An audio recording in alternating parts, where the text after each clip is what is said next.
Ça vient de tomber. On a détecté un astéroïde qui a des risques de percuter la Terre en 2032. Son petit nom est 2024 YR4 et il a été détecté le 27 décembre 2024 par l'observatoire Rio Hurtado au Chili. Et il se situe actuellement à 43 millions de kilomètres de la Terre. Alors tout d'abord, cette vidéo n'a pas pour vocation de faire du sensationnel ou d'inquiéter, bien au contraire. Le but, c'est d'être totalement transparent sur ce type de découverte que l'on peut faire aujourd'hui, en 2025, comment le cas est-il étudié, quelles sont les possibilités, les conséquences possibles et les réactions de la communauté scientifique face à une telle découverte. Aujourd'hui, sa probabilité d'impacter la Terre en 2032 est de 1%, une chance sur 83. Et là, vous allez me dire, bon, 1%, c'est pas terrible. Dans un sens, vous avez raison, puisque ça veut dire qu'il reste quand même 99% de chances qu'il n'impacte pas la Terre. Mais, en fait, les cas d'astéroïdes avec une probabilité d'impact supérieure à 1% sont tellement rares qu'il existe un système d'alerte lorsque le seuil des 1% est dépassé. Et pour cet astéroïde, lors de sa détection, une alerte a bel et bien été envoyée par le réseau international d'alerte aux astéroïdes. Un comité va alors se réunir pour émettre des recommandations à l'ONU. Donc vous voyez que malgré la faible probabilité, c'est un cas qui est pris très au sérieux. Maintenant, parlons des conséquences. Dans le pire des cas, qu'est-ce qui se passerait si cet astéroïde venait effectivement à frapper la Terre? Sa taille aujourd'hui, elle est estimée à environ 50 mètres. Donc s'il percute une ville comme Paris, eh bien c'est tout Paris qui est détruit.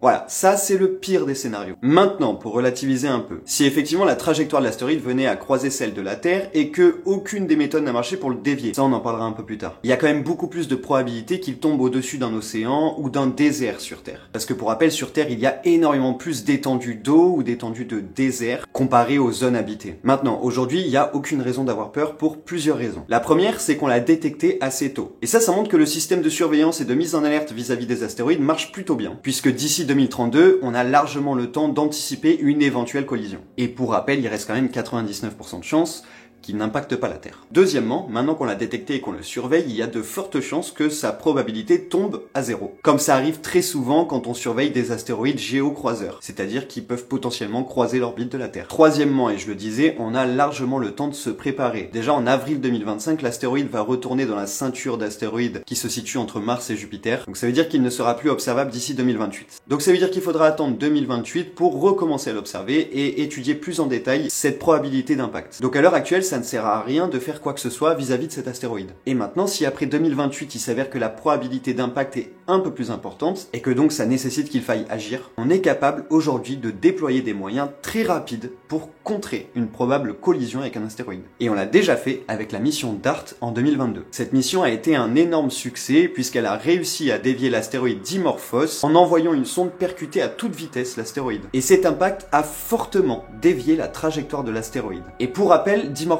c'était plus de 160 mètres de diamètre, donc 3 fois plus gros que l'astéroïde YR4 qu'on vient de découvrir. Et donc le côté rassurant, au vu de sa taille, si on envoie une sonde le percuter, eh bien on est sûr que sa trajectoire changera drastiquement pour éviter la collision.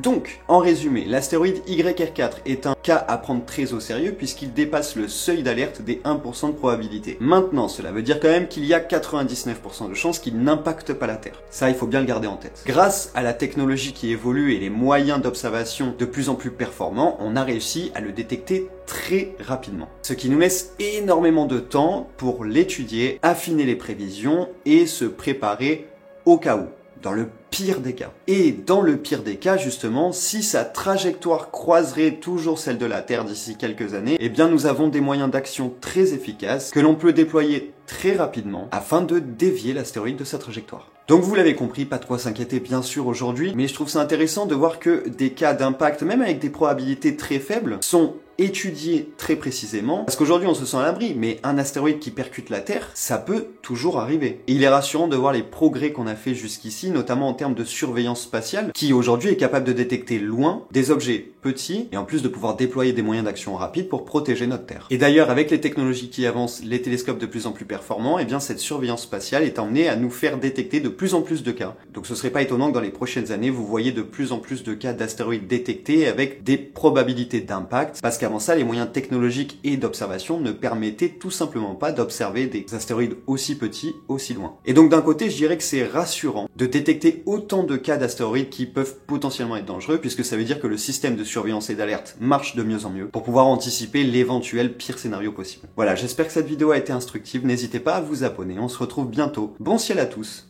ciao ciao.